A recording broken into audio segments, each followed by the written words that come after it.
απασχολεί το πρόβλημα. Αποτελεσματικότερα δηλαδή και πρακτικότητα. Έτσι, να μας απασχολεί το πρόβλημα και βασικά να ενσωματώσουμε στις λειτουργίες του Δήμου εργαλεία επιστημονικά, σύγχρονα, όπου ξεμπλοκάρουν καταστάσεις. Αυτό οι νέοι δημοτικοί σύμβουλοι μπορούν να το δώσουν. Θεωρείς δηλαδή ότι η καινούργια γενιά έχει περισσότερα εφόδια γνωστικά για να δώσει πράγματα από ό,τι τη μεγαλύτερη ηλικία? Έχει εφόδια, έχει ανοχή. Έχει ανοχή, είναι πολύ σημαντικό αυτό. Είναι διαφορετικό οι υπάλληλοι ενός Δήμου, αλλά και οι δημότες που έρχονται σε επαφή με ένα νέο δημοτικό σύμβουλο να έχουν μεγαλύτερη ανοχή, να εισπράττουν από τη φρεσκάδα των νέων και, εν πάση περιπτώσει, να έχουν απέναντί τους ένα πρόσωπο όπου βλέπουν μια ελπίδα. Βλέπουν κάτι διαφορετικό από αυτό που είχαν συνηθίσει, από αυτό που έχει καταστρέψει τις γειτονιές τους όλα αυτά τα χρόνια. Είναι απογοητευμένοι περισσότερο, είναι γεγονός αυτό. Γιώργο, τα παιδιά πριν εδώ, ο Οδυσσέας και ο Γιάννης ιδιαίτερα, αλλά και ο Νίκος, αν και είναι σε οικιστικό δήμο περισσότερα, ασχολούνταν με τους νέους ανθρώπους σε μια οικιστική περιοχή, ενώ τα παιδιά έχουν και τα μαγαζιά. Πήραν μια πρωτοβουλία για να φέρουν τους πολίτες και τους δημότες στα μαγαζιά τους. Εσείς έχετε κάποιες τέτοιες πρωτοβουλίες που ξεφεύγουν λίγο από το συνηθισμένο στο Δήμο, που δίνουν μια λύση μες στην κρίση? Έχετε κάνει κάτι? Ναι, βεβαίως. Και εμείς κάναμε κάποιες πρωτοβουλίες. Η πρώτη πρωτοβουλία που πήραμε ήταν κάθε Σεπτέμβρη να θεμελιωθεί μια οργάνωση, ένα, ας το πούμε, φεστιβάλ όλων των τοπικών και πολιτιστικών συλλόγων του Δήμου. Μια παρουσίαση δηλαδή αυτού του χαρακτήρα, με την βοήθεια και τη συμμετοχή του τοπικού εμπορικού κόσμου, ο οποίος έχει οργανωθεί σε σύλλογο και προσφέρει και αναδεικνύει. Ένα πολυφεστιβάλ δηλαδή για την ανάδειξη των τοπικών επιχειρήσεων και των συλλόγων. Θα κάνουμε ένα μικρό διάλειμμα και θα συνεχίσουμε την κουβέντα μας, κυρίες και κύριοι, αμέσως μετά.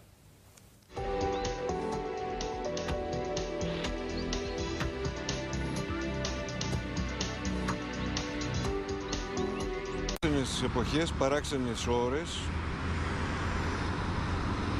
στεναχώρια, θλίψη, κατήφια και εμείς μέσα στη νύχτα, κόντρα στη νύχτα. Η ενημέρωση στο Contra Channel δεν σταματά ούτε τις μεταμεσονύκτιες ώρες. Κόντρα στη νύχτα, καθημερινά 1 με 3. Ο έμπειρος και καταξιωμένος δημοσιογράφος Χάρης Μπότσαρης παρουσιάζει το Κόντρα στη νύχτα. Μια εκπομπή με αποκαλυπτικές ειδήσεις από το χώρο της πολιτικής, οικονομικής και κοινωνικής επικαιρότητας. Κόντρα στη νύχτα, Δευτέρα έως Παρασκευή στη 1 μετά τα μεσάνυχτα, μόνο στο Contra Channel.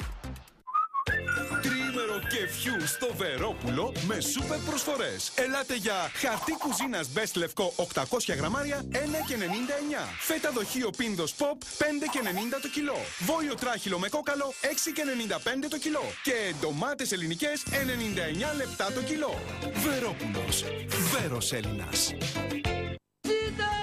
Αυτή την Κυριακή με τη Real News, η Χάρης Αλεξίου τραγουδάει Κώστα Χατζή 1991. Μαζί 30 χρόνια Λάκης Παπαδόπουλος. Μην χάσετε το δεύτερο CD. Και 4 τυχεροί αναγνώστες κερδίζουν από 10.000 ευρώ μετρητά. Real News, η αληθινή εφημερίδα. Νοσοκομεία, φαρμακεία, γιατροί, κέντρα διασκέδασης, εστιατόρια, αλλά και δρομολόγια πλοίων, λεωφορείων, τρένων και αεροπλάνων. Όλες οι πληροφορίες τηλεφωνικού καταλόγου στο 11830. Οι πρωταγωνιστές για ένα θρυλικό ροκ πάρτι είναι όλοι εδώ. Ροκ πάρτι από το Compact Disc Club. 77 σούπερ διαχρονικές επιτυχίες σε 4 CD.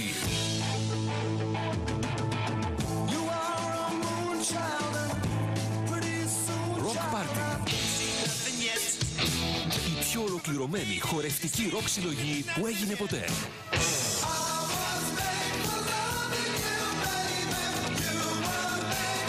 Rock Party. Ανεπανάληπτα κομμάτια που δεν υπάρχουν όλα μαζί σε άλλες συλλογές.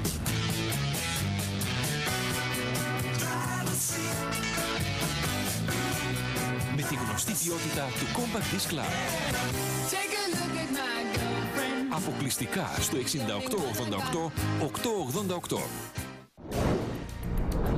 Γεια σας, είμαι ο Γιώργος Κορτζής και αποφάσισα να αλλάξω την εικόνα μου, δίνοντας οριστικό τέλος στο πρόβλημα αρέωσης των μαλλιών μου, που στη Hair Clinic Athens, και στους γιατρούς που πάντα εμπιστευόμουν. Αν και εσείς έχετε πρόβλημα αρέωσης, τριχόπτωσης ή κεφαλάκρας, επισκεφτείτε τη Hair Clinic Athens, εφαρμόζοντας την καλύτερη μέθοδο επανέκτησης μαλλιών παγκοσμίως. Best Max για φυσικά, γερά, πυκνά μαλλιά για πάντα. Ελάτε να τα πούμε από κοντά. Σας προσκαλώ να μας συγκρίνετε. Best Max μόνο από τη Hair Clinic Athens. Κάνε και εσύ τη σωστή επιλογή για σένα. Ο φάκελος της Κύπρου ξανά στο Κόντρα. Μετά από απέτηση πολλών τηλεθεατών, η εκπομπή επί του πιεστηρίου με θέμα την Κυπριακή τραγωδία θα επαναληφθεί αυτήν την Παρασκευή στις 9 και 4 το βράδυ.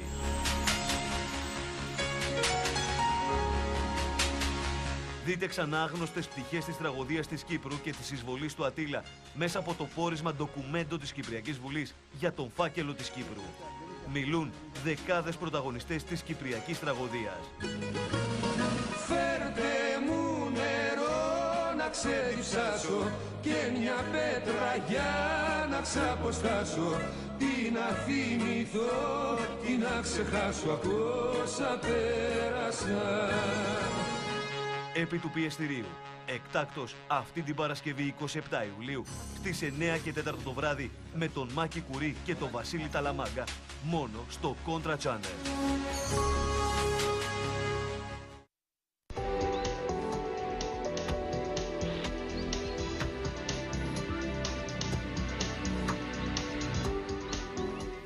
Κυρίες και κύριοι, επιστρέψαμε στην εκπομπή Νέοι και Κοινωνία. Συζητάμε για τους νέους στην τοπική αυτοδιοίκηση. Έχω τη χαρά να έχω κοντά μου νέους εκλεγμένους δημοτικούς συμβούλους. Συζητάμε πώς τους έχουν αντιμετωπίσει, αλλά και τι προσφέρουν οι δήμοι. Πώς έχουν αντιμετωπίσει μεγαλύτεροι ως νέους δημοτικούς συμβούλους και τι προσφέρουν οι δήμοι στους πολίτες. Θα ήθελα να εστιάσουμε λίγο περισσότερο σε αυτό και ειδικότερα στους νέους. Οδυσσέα, τι μπορεί να γίνει, πιστεύεις, μέσα στην κρίση, ειδικότερα για τους νέους? Το λέω αυτό γιατί υπάρχει μειωμένη χρηματοδότηση, υπάρχει μεγάλη καχυποψία του κόσμου προς κάθε τι που είναι εκλεγμένο ή κρατικό κτλ. Είναι λίγο δύσκολα τα πράγματα. Καταρχήν να ξεκινήσω από εκεί που το σταμάτησες. Δηλαδή, αυτό που ανέφερες για τη χρηματοδότηση είναι απόλυτα σωστό. Εγώ να πω κάτι που ενδεχομένως πολλοί κόσμος δεν το ξέρει, ότι είμαστε ήδη στο 50% κάτω στους πόρους από ό,τι ήμασταν το 2009 στην αυτοδιοίκηση. Για να το θέσω αλλιώς, στα 100 ευρώ που έχουμε ως κοινωνία ή ως χώρα, εν πάση περιπτώσει, μόνο τα 4 πάνε στην αυτοδιοίκηση, τα 96 πάνε στο υπόλοιπο κράτος. Άρα πρέπει με ελάχιστα χρήματα να ανταποκριθεί σε πολύ αυξημένες απαιτήσεις που απορρέουν και από το ρόλο σου. Τώρα, νομίζω ότι αφού εξορισμού χρήματα δεν είναι τόσο εύκολο να δώσεις και δεν πρέπει να περιοριστούμε και ως αυτοδιοίκηση σε ό,τι έχει να κάνει με χρήματα και με διαχείριση μόνο, νομίζω ότι το άκρος αναγκαίο αυτή τη στιγμή είναι μια στήριξη και μια αλληλεγγύη, ειδικά σε αυτούς που έχουν ανάγκη. Τι σημαίνει αυτό? Σημαίνει ενδεχομένως διασύνδεση σε τοπικό επίπεδο με τον ΟΑΕΔ, με τις υπηρεσίες του ΟΑΕΔ, ούτως ώστε να έχουμε μια πληρέστερη ενημέρωση των νέων ανέργων. Σημαίνει ενδεχομένως κάποια προγράμματα των Δήμων, και σε αυτό βοηθάνε πάρα πολύ και τα τόψα που προχωράνε τώρα, κάποια προγράμματα των Δήμων για αποσχόληση είτε σε γενικές ηλικίες. Είναι τοπικά σύμφωνα απασχόλησης, για να καταλαβαίνει ο κόσμος. Είτε σε γενικές ηλικίες είτε σε νεανικές ηλικίες που μπορεί να τα κατευθύνεις, να τα εξειδικεύσεις. Μία διασύνδεση των τοπικών επιχειρήσεων στις τοπικές ανάγκες εργασίας και ιδιαίτερα προς τους νέους. Αλλά πέραν από αυτό και μία υποστήριξη, αν θέλετε, και σε δράσεις που θα βγάλουν τον κόσμο και ιδιαίτερα τους νέους, θα τους βγάλουν από το σπίτι τους, αν θέλετε, αν θες, έξω στην γειτονιά τους, που αποτελεί και αυτό από μόνο του μια πολύ μεγάλη στήριξη σε συναισθηματικό και σε κοινωνικό επίπεδο. Και τελευταίο να πω, χρειάζονται ακόμα και κάποιες αλλαγές και σε θεσμικό επίπεδο, που θα βοηθήσουν και αυτές με τη σειρά τους την αντιμετώπιση ζητημάτων νεολαίας. Ο ένας είναι ο θεσμός των ΤΟΣΥΝ, ο οποίος έχει νεκρώσει ουσιαστικά. Συμβουλίο Νέων. Σωστά. Και το έχουμε ξανασυζητήσει στην εκπομπή. Ναι. Και το δεύτερο, νομίζω ότι εγώ από τη στιγμή που επιζητούμε τόσο πολύ τη συμμετοχή των νέων ανθρώπων σε κάθε επίπεδο, με κάθε τρόπο, δεν βρίσκω αδόκιμο, αν θέλετε, και νεότερες ηλικίες σε τοπικό επίπεδο να έχουν δικαίωμα ψήφου. Δηλαδή να ξαναβάλουμε το θέμα της ψήφου. Έστω στην αυτοδιοίκηση. Εγώ συμφωνώ μαζί σου και πρέπει να κάνω μια εκπομπή για το θέμα. Ειλικρινά θα το προγραμματίσω. Για το θέμα του σε ποια ηλικία πρέπει στις τοπικές εκλογές να ψηφίζουν οι νέοι. Νίκο, εσύ σε τοπικό επίπεδο πιστεύεις ότι μπορούν να γίνουν 5 πράγματα μέσα στην κρίση συγκεκριμένα? Σίγουρα μπορούν και πρέπει να γίνουν, διότι η τοπική. Χωρίς να περιμένουμε από το μεγάλο κράτος κτλ. Έτσι, ακριβώς, γιατί εγώ θεωρώ ότι από την τοπική αυτοδιοίκηση χτίζονται οι βασικές δομές ενός κράτους. Αλλά εκτός αυτού, η τοπική αυτοδιοίκηση έχει άμεση σχέση με την καθημερινότητα του πολίτη. Είναι δίπλα του.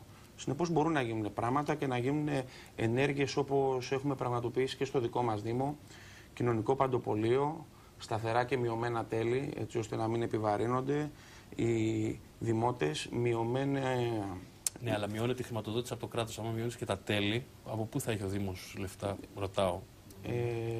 Ο Δήμος, όταν η διαχείριση αυτή τη χρονική περίοδο γίνεται και με την ανάλογη.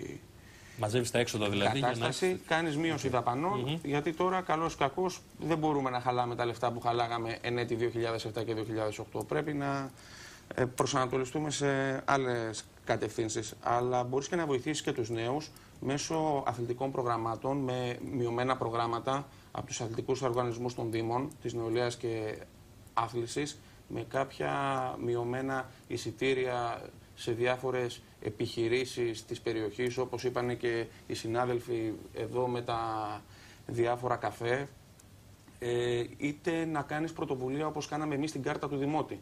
Η κάρτα του Δημότη είναι μια κάρτα που βγήκε για τους δημότες, είναι σε συνεργασία με όλες τις τοπικές επιχειρήσεις και δίνει δικαιώματα παραπάνω έκπτωσης επί των αναγραφόμενων τιμών για τους δημότες του Παπάγου και του Χολαργού. Υπάρχουν πρωτοβουλίες πολλές. Χρειάζονται να γίνουν, διότι είναι αναγκαίες περισσότερο από ποτέ, νομίζω, αυτή τη δεδομένη χρονική στιγμή. Μάλιστα. Γιάννη, στην Αθήνα εσείς πήρατε την πρωτοβουλία, την αναφέραμε πριν, για το κάθε Τρίτη. Κάθε Τρίτη. Πιστεύεις ότι υπάρχει κάποιος τρόπος, αναφέρθηκε ο Οδυσσέας πριν στο Τοπικό Συμβούλιο Νέων, είναι ένας δρόμος για να ασχοληθούν περισσότερο οι νέοι με τα κοινά σε τοπικό επίπεδο? Πώς πιστεύεις ότι μπορούμε? Το ρωτάω γιατί εσύ είσαι ένας που τα κατάφερε, δηλαδή εκλέχθηκες στο Δημοτικό σου Συμβούλιο. Λίγο πιο μαζικό ή λίγο περισσότερους νέους ανθρώπους, πώς μπορούμε να δούμε, πιστεύεις? Κοιτάξτε, καταρχάς πρέπει να. Κοίταξε, μην το πας στο θετικό, με πληγώνεις. Κοίταξε, Θοδωρή, πρώτα απ' όλα αυτό οι νέοι άνθρωποι θα έρθουν κοντά στην πολιτική και αν δουν από τους νέους πολιτικούς μια διαφορά ήθους, μια διαφορετική αντίληψη. Όπως λέγανε και τα παιδιά προηγουμένως, η νιώτη πέρα από ένα προνόμιο της φύσης δεν είναι τίποτα άλλο αν δεν συνοδεύεται από μια ανανεωμένη σκέψη, μια διαφορετική αντίληψη. Και δυστυχώς έχουμε δει ότι πολλές φορές και νέα άτομα που μπαίνουν στην πολιτική έχουν την ίδια αντίληψη με τις προηγούμενες γενιές, μια φαυλότητα, ας πούμε, μια ή προσαρμόζονται στο στυλ που βλέπουν και στο ύφος που συναντούν μερικές φορές. Άρα, πρώτο και κύριο, εγώ πιστεύω είναι ότι πρέπει να δουν μια αλλαγή από τα νέα παιδιά που εκλέγονται, μια διαφορά ήθους, μια διαφορά προσωπικότητας. Αυτό νομίζω ότι είναι το κύριο. Από εκεί ύστερα, βέβαια, προφανώς πρέπει να υπάρχουν και τα αναγκαία θεσμικά εργαλεία για να ασχοληθεί ένας νέος. Γιατί το να εκλεγεί σε ένα μεγάλο Δήμο, ας πούμε, και τέτοια είναι κάτι που έτυχε και συνέβη στην περίπτωσή μου. Αλλά δεν είναι αυτός ο μαζικός τρόπος παραγωγής νέων πολιτικών προσωπικότητων. Πρέπει να υπάρχουν τα τοσύν, ας πούμε. Πρέπει να υπάρχουν τα τοσύν και με ανανεωμένες καταστάσεις, με ανανεωμένα θεσμικά εργαλεία. Καθολική ψήφος, ας πούμε, που είχαν προτείνει παλιότερα από όλους τους νέους δημότες και πολλά άλλα από τα παιδιά που είχαν ασχοληθεί με τα τοσύν τα γνωρίζουν καλύτερα. Μπορώ να συμπληρώσω κάτι εδώ? Νομίζω ότι για να κινητοποιήσουμε περισσότερο όμως τους νέους ανθρώπους να ασχοληθούν με την τοπική αυτοδιοίκηση, πρέπει και η πολιτεία να κάνει κάποιες ενέργειες. Αυτό που είδα εγώ τόσα χρόνια με την ενασχόλησή μου είναι ότι το πιο σημαντικό πρόβλημα που αντιμετωπίζουν οι νέοι που ασχολούνται είναι ο συνδυασμός της επαγγελματικής απασχόλησης με την απασχόληση που απαιτείται σε θέσεις ευθύνης του Δήμου. Είναι κάτι που δεν συνδυάζεται εύκολα και γι' αυτό πολλές φορές δεν βλέπουμε νέους σε θέσεις ευθύνης. Όταν κάποιος στην ηλικία αυτή που είναι και η πιο παραγωγική από τα 20 μέχρι τα 35 έχει την εργασία του, αναγκαστικά θα έχει περιορισμένες δυνατότητες μέσα στη διοίκηση και στις διάφορες αρχές όταν δεν μπορεί να αφήσει τη δουλειά του. Ναι, αλλά αυτό είναι και το ζητούμενο όμως, κατά την άποψή μου, να είναι άνθρωποι που είναι μέσα στην κοινωνία παραγωγική, δημιουργική. Ακριβώς. Δεν είναι να είναι απονευρωμένοι. Δηλαδή, τι να παρέχουμε, ας πούμε, μισθό σε όλους τους αιρετούς. Θες να πεις, Νίκο, δεν μπορώ να καταλάβω. Όχι. Εγώ θέλω να πω ότι πολλές φορές για τους νέους ανθρώπους, επειδή έχουν την εργασία τους, δεν μπορούν να δείξουν τι πραγματικά μπορούν να προσφέρουν από μια θέση ευθύνης, ως αντιδήμαρχοι, ως πρόεδροι σε διάφορα νομικά πρόσωπα, διότι έχουν την εργασία τους και αναγκαστικά θα προτιμηθεί κάποιος άλλος. Πρέπει το κράτος να θεσπίσει ένα πλαίσιο ότι κατά τη στιγμή που κάποιος μπορεί να είναι σε κάποια τέτοια θέση, να μην χάνει τα εργασιακά δικαιώματά του στο φορέα που εργάζεται. Αυτό θα είναι ένα κίνητρο για τους νέους. Είναι πολλές φορές δηλαδή εκλέγονται, αποθαρρύνονται διότι είχαν άλλες σκέψεις, άλλα πράγματα και σιγά σιγά εγκαταλείπουν την τοπική αυτοδιοίκηση. Το ακόμα ενδιαφέρον, δεν είμαι πεπισμένος ότι αυτό που προτείνεις είναι λύση. Είμαι λίγο επιφυλακτικός, αλλά το ακόμα ενδιαφέρον γιατί υπάρχει ένα πρόβλημα εκεί. Το καταλαβαίνω ότι υπάρχει πρόβλημα. Γιάννη, ήθελα να σε ρωτήσω και πριν. Εντάξει, εσύ το πέτυχες, εκλέχτηκες. Στους άλλους δήμους το καταλαβαίνω και λίγο κιόλας. Δηλαδή και εκεί που είναι ο Γιώργος και ο Νίκος και ο Οδυσσέας είναι μικρότεροι δήμοι. Δηλαδή είναι γνωστοί στην τοπική τους κοινωνία. Στην Αθήνα, εντάξει, συγχωρείτε που θα με το σευτείς, αλλά νομίζω ότι 8 στους 10 ανθρώπους, άμα πολίτες, δημότες εννοώ, αν σε δουν δεν θα σε γνωρίσουν. Ναι. Όχι μόνο εσένα, τους 8 στους 10 δημοτικούς συμβούλους. Ναι, έχετε δίκιο, είναι πιο απρόσωπα τα πράγματα. Τώρα, αν με ρωτάτε προσωπικά για πώς εκλέχθηκα, έδωσα έναν αγώνα με. Όχι, δεν είναι το θέμα ούτε πώς σε γνώρισαν, αλλά είναι κινητήριος δύναμη αυτή για σένα και μπορεί να αποτελέσει αυτό κινητήριο δύναμη και για άλλους ανθρώπους. Δηλαδή ότι, εκλέχθηκα, έτυχε, είχα κάποιους ανθρώπους αρκετούς που με ψήφισαν και πήγα ψηλά στο δικό μου συνδυασμό, αλλά πώς θα μπορούσα να κινητοποιήσω κι άλλους για να τους φέρω κοντά από τη στιγμή που δεν είμαι γνωστός. Αυτή είναι η ερώτηση. Αυτό είναι μια μεγάλη ευθύνη προσωπική που έχω και είναι και πολύ δύσκολο, όπως λέτε, γιατί είναι μια μεγάλη κοινωνία, δεν μπορείς να προσεγγίσεις τόσο εύκολα τα νεότερα παιδιά. Εγώ προσωπικά δεν έχω μεγαλώσει και στην Αθήνα ώστε να έχω και προσωπικές σχέσεις με οικογένειες, να έχω προσωπικούς δεσμούς από παλιά, από τα παιδικά μου χρόνια και αυτό είναι πολύ δύσκολο και πρέπει να το πετύχουμε. Στο εύχομαι, είναι πολύ δύσκολο στην Αθήνα, το καταλαβαίνω. Γιώργο, στο δικό σου Δήμο, για παράδειγμα, στο Νέο Ηράκλειο, μπορούν να γίνουν πράγματα που να ανακουφίζουν λίγο τους πολίτες ή, να το πω και αλλιώς, μπορούν να γίνουν πράγματα που να φέρουν τους νέους τόσο στα κοινά όσο και στη ζωντανή, στη ζωή της πόλης. Είναι βέβαιο καταρχήν ότι όλες οι δομές του Δήμου είναι έτσι δομημένες ώστε να ακουμπάνε την κοινωνία και τους δημότες και προφανώς να προσφέρουν λύσεις. Κοίταξε, όταν ένας Δήμος έχει δημοτικό παιδικό σταθμό, είναι βέβαιο ότι παρέχει κάποιες λύσεις στους νέους αλλά και όχι. Σε νεαρή ηλικία γονείς, όταν έχει τα ΚΑΠΗ, στη τρίτη ηλικία, όταν έχει την τεχνική υπηρεσία και μπορεί να δώσει λύσεις σε θέματα γειτονιάς. Αυτά είναι αυτά που έχουν οι Δήμοι ούτως ή άλλως. Έτσι. Αυτά λοιπόν, οι νέοι δημοτικοί σύμβουλοι έχουν καθήκον να προσδιορίζουν τον εαυτό τους ως ίσο μεταξύ ίσων. Δηλαδή, ο νέος δημοτικός σύμβουλος πρέπει να έχει την απόλυτη πεποίθηση και την απόλυτη απέτηση ο δήμαρχος και το δημοτικό συμβούλιο να τον αντιμετωπίζει ως ίσο. Τι σημαίνει αυτό? Εγώ είμαι 32 ετών και τώρα διανύω στον 7ο χρόνο δημοτικό σύμβουλος. Στα 27 μου λοιπόν εγώ ήμουν αντιδήμαρχος τεχνικών έργων. Δεν θεωρώ ότι οι νέοι θα πρέπει να ασχολούνται μόνο με τα ΤΟΣΥΝ, μόνο με τον τομέα πολιτισμό, νεολαία, άθληση κλπ. Οι νέοι, εγώ είμαι μηχανικός, θα πρέπει να μπορούν να παίρνουν τα σοβαρά πόστα στους Δήμους, να τα τρέχουν, διότι γι' αυτό εκλέγονται και να προσφέρουν τις λύσεις και την καθημερινότητα που πρέπει να έχουν οι δημότες τους. Όταν αυτό δουν οι δημότες, οι νέοι άνθρωποι, ότι αυτό μπορεί να το προσφέρει ένας νέος δημοτικός σύμβουλος, άρα ένας νέος αντιδήμαρχος, άρα ένας νέος πρόεδρος ενός οργανισμού, τότε είναι σαφές ότι οι νέοι, οι άνθρωποι της γενιάς μας, στο πρόσωπο ενός νέου αντιδημάρχου, σαφώς και αρχίζουν και συσπυρώνονται, αρχίζουν και σκέφτονται ότι και αυτοί θα μπορούν να προσφέρουν στην κοινωνία τους, ότι και αυτοί θα μπορούν να έχουν, αν θέλεις, το όπλο, το εργαλείο της θέσης ενός αντιδημάρχου ή ενός προέδρου και να δώσουν στην κοινωνία το στίγμα τους. Άρα λοιπόν το θέμα είναι να διεκδικήσουν οι νέοι σε εισαγωγικά δια της βίας τα αξιώματα που κατέχουν οι μεγάλοι. Αυτό θα δώσει στους νέους της γενιάς τους την ίδια ζέση να προσπαθήσουν και αυτοί να εκλεγούν και να γίνουν δημοτικοί σύμβουλοι, νομαρχιακοί κλπ. Περιφερειακοί σύμβουλοι. Να συνοψίσω λίγο. Υπάρχουν δύο διαφορετικές προσεγγίσεις που ακούστηκαν μέσα στην πορεία της κουβέντας. Η μία άποψη είναι αυτή που είπε ο Γιώργος μόλις τώρα, ότι πρέπει οι νέοι άνθρωποι λόγω της νεαρής ηλικίας, λόγω των διαφορετικές προσλαμβάνουσες που έχουν, λόγω του γνωστικού τους επίπεδου, να κάνουν τα πράγματα που κάνουν οι Δήμοι διαφορετικά, καλύτερα. Και υπάρχει άλλη προσέγγιση που λέει ότι οι νέοι άνθρωποι πρέπει να δώσουν κάτι καινούριο, να φέρουν κάτι καινούριο στους Δήμους, που συζητήσαμε νωρίτερα. Καταλαβαίνω ότι και οι δύο τρόποι μπορούν να αναδείξουν νέα στελέχη στους Δήμους, άρα και σε όλα τα άλλα επίπεδα. Εσείς πιστεύετε, για να κλείσουμε με αυτό και λίγο γρήγορα, ότι είναι εφικτό, και το λέω στους ανθρώπους που έχουν εκλεγεί και είναι μέσα στην τοπική αυτοδιοίκηση, μπορεί να γίνει, να το δώσουμε και λίγο αισιόδοξα ή απεσιόδοξα?